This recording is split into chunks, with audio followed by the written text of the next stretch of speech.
नमस्कार प्यारे साथियों, स्वागत है आप सभी का एक बार फिर से आपके अपने यूट्यूब चैनल पर जिसका नाम है MD2 रीडर पब्लिकेशन।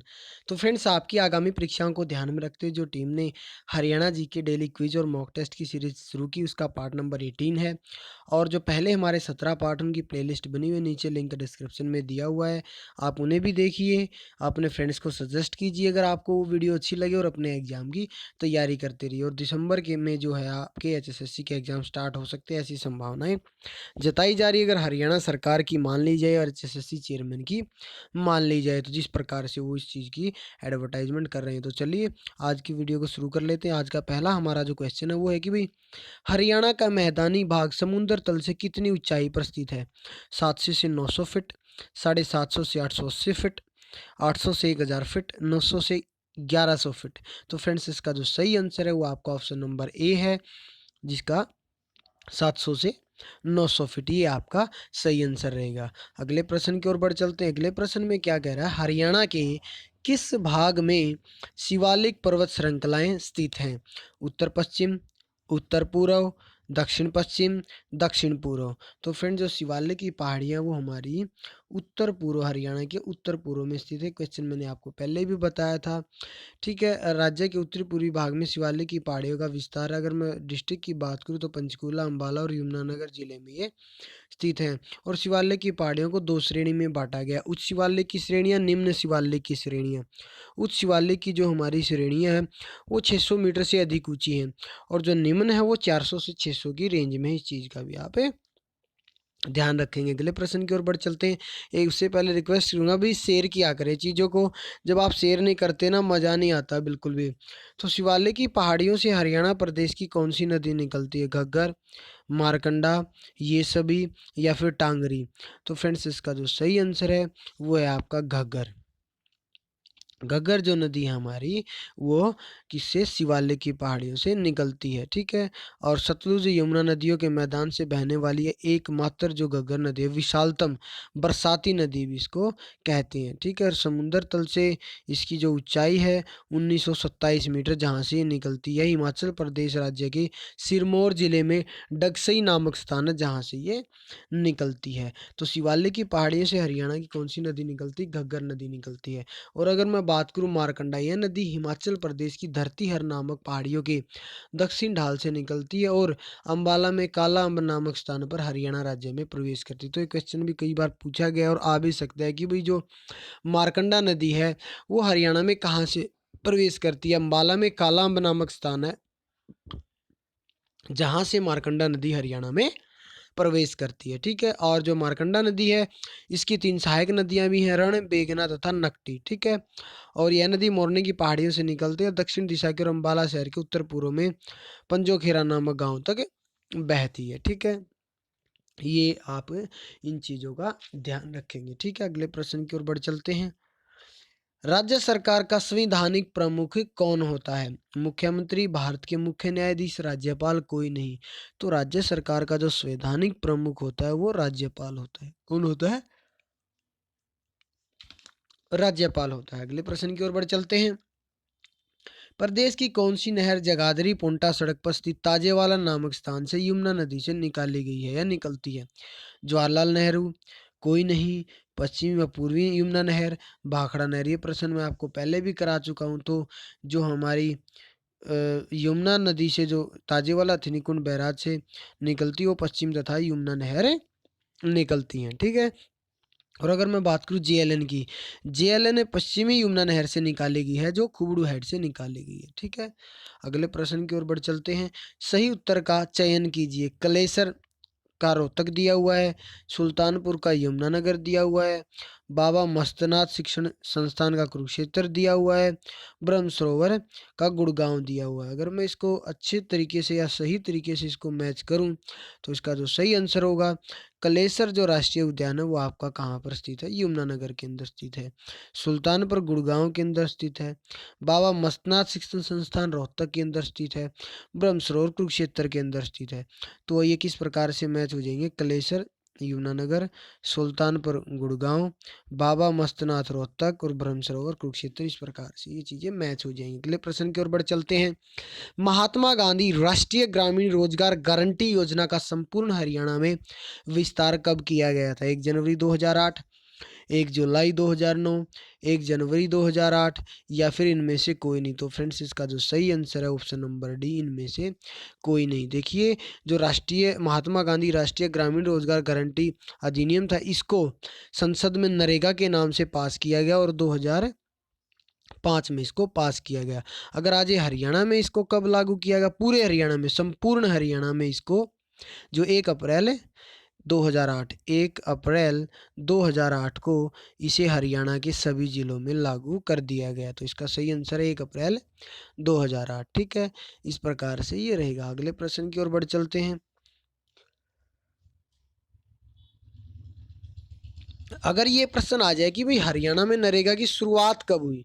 देखिए, पूरे हरियाणा में इसको लागू किया गया 1 अप्रैल 2008, लेकिन हरियाणा में इसकी शुरुआत हो गई थी 2 फरवरी 2006 को।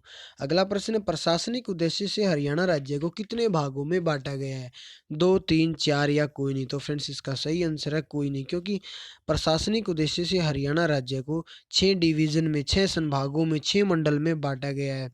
सबसे पहले हमारा है करनाल मंडल। कौन सा है जी? करनाल है जी। सबसे पहले मैं बता देता हूँ आपको, करनाल। उसके बाद हमारा फरीदाबाद, उसके बाद हमारा अंबाला, उसके बाद हमारा रोहतक, उसके बाद हमारा हिसार, उसके बाद हमारा गुरुग्राम। ठीक है, तो इसको मैं इस प्रकार से लिख सकता हूँ, घर, GHAR, घर, कैफ, KF, कैफ। तो कैफ का घर इस प्रकार से आप याद कर सकते हैं।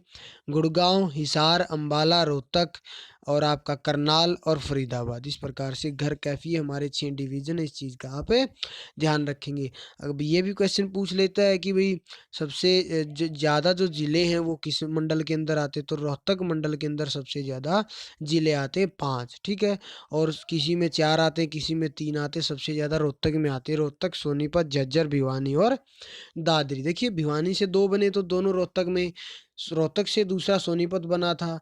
ठीक है, और झज्जर तो अलग था। तो इस प्रकार से ये हम देख लेंगे कि रोहतक में सबसे ज़्यादा जिले आते हैं। अगले प्रश्न की ओर बढ़ चलते हैं। श्री धर्मवीर जो हरियाणा राज्य के पहले राज्यपाल थे, उनका कार्यकाल कितने दिनों का रहा? लगभग 5 महीने, लगभग 7 महीने, 1 वर्ष 3 महीने, लगभग 10 महीने। तो फ्रेंड्स इसका सही आंसर ऑप्शन नंबर बी। तो धर्मवीर थे हरियाणा के राज्यपाल, इनका कार्यकाल लगभग 7 महीने का था। हरियाणा के पहले राज्यपाल थे। दूसरे हमारे थे BN चक्रवर्ती, जो हरियाणा के सबसे लंबे समय तक राज्यपाल भी रहे थे। ओम प्रकाश वर्मा हरियाणा के सबसे कम समय तक राज्यपाल रहे थे। जब हरियाणा में पहली बार राष्ट्रपति शासन लागू हुआ, उस समय भारत के राष्ट्रपति कौन थे? जाकिर हुसैन, BD जती, R वेंकटरमन, इनमें से कोई नहीं। तो फ्रेंड्स इसका सही आंसर है BD, माफ़ कीजिए, जाकिर हुसैन। तो इसका जो सही आंसर है वो जाकिर हुसैन। हरियाणा के अंदर 3 राष्ट्रपति शासन लगे। पहला लगा था 2 नवंबर 1967 से लेकर और 22 मई 1968 तक। इस चीज़ का आप ध्यान रखेंगे। तो 1967 में लगा, फिर 77 में, फिर 91 में। तो पहली बार जब राष्ट्रपति शासन लगा तो हरियाणा के जो राज्यपाल थे वो जाकिर हुसैन थे। दूसरी बार लगा जब BD जती थे। तीसरी बार लगा जब वो R वेंकटरमन थे। इस चीज़ का आप ध्यान रखेंगे। पहली बार 1977 के अंदर, माफ़ कीजिए 67 के अंदर, दूसरी बार 1977 के अंदर, तीसरी बार 1991 के अंदर। ठीक है, अगले प्रश्न की ओर चलते हैं। अगला प्रश्न क्या है? मोहर सिंह स्टेडियम या फिर मयूर स्टेडियम हरियाणा के किस जिले में स्थित है? कुरुक्षेत्र, अंबाला, फरीदाबाद, यमुनानगर। तो फ्रेंड्स ये फरीदाबाद जिले के अंदर स्थित है मयूर या मोहर सिंह स्टेडियम। मांझी साहिब गुरुद्वारा कहाँ पर स्थित है? ऑप्शन ए कैथल या फतेहाबाद, कैथल, झज्जर, रेवाड़ी। तो फ्रेंड्स इसका सही आंसर है कैथल। मांझी साहिब गुरुद्वारा हमारा कैथल के अंदर स्थित है और कैथल को जो गुरुद्वारों का शहर भी कहा जाता है। यहाँ पर कैथल के अंदर ही जो है कलायत कपिल मुनि का आश्रम भी है। यहीं पर जो मुंदरी में संस्कृत विश्वविद्यालय भी निर्माणाधीन है।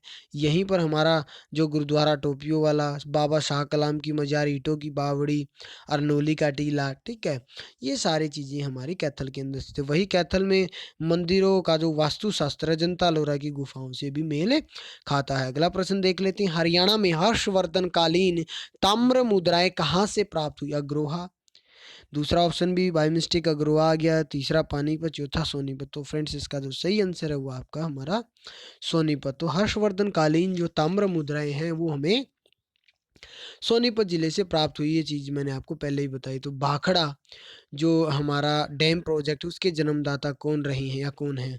चौधरी छोटूराम, पंडित नेकीराम शर्मा, श्री राम शर्मा, चौधरी प्रताप सिंह। तो फ्रेंड्स इसका सही आंसर है चौधरी छोटूराम। इनका जन्म 24 नवंबर 1881 ईस्वी में रोहतक के गढ़ी सांपला गांव में हुआ।